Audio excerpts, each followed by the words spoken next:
प्राचीन समय में अयोध्या में एक महान और सत्यवादी राजा रहते थे। उनका नाम था राजा हरिश्चंद्र। पूरे संसार में प्रसिद्ध थे। एक दिन ऋषि विश्वामित्र ने उनकी सच्चाई का निश्चित निश्चय। रात में राजा को सपना आया कि उन्होंने अपना पूरा राज्य दान कर दिया।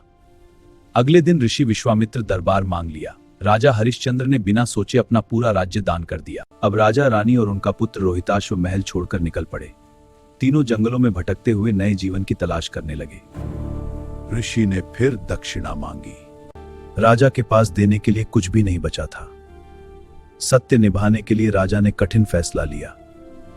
राजा ने अपनी पत्नी और बेटे को बेच दिया। अब राजा बिल्कुल अकेले रह गए। राजा ने श्मशान घाट में काम करना शुरू किया। उनका काम था अंतिम संस्कार के लिए शुल्क लेना।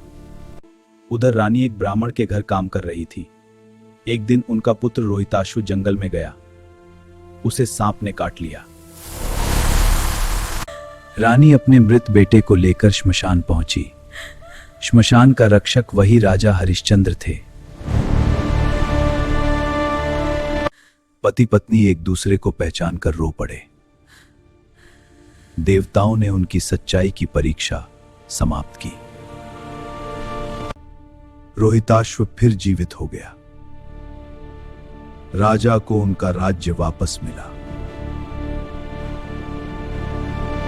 राजा हरिश्चंद्र की सच्चाई ने पूरी दुनिया को प्रेरणा दी। सत्य की हमेशा जीत होती है।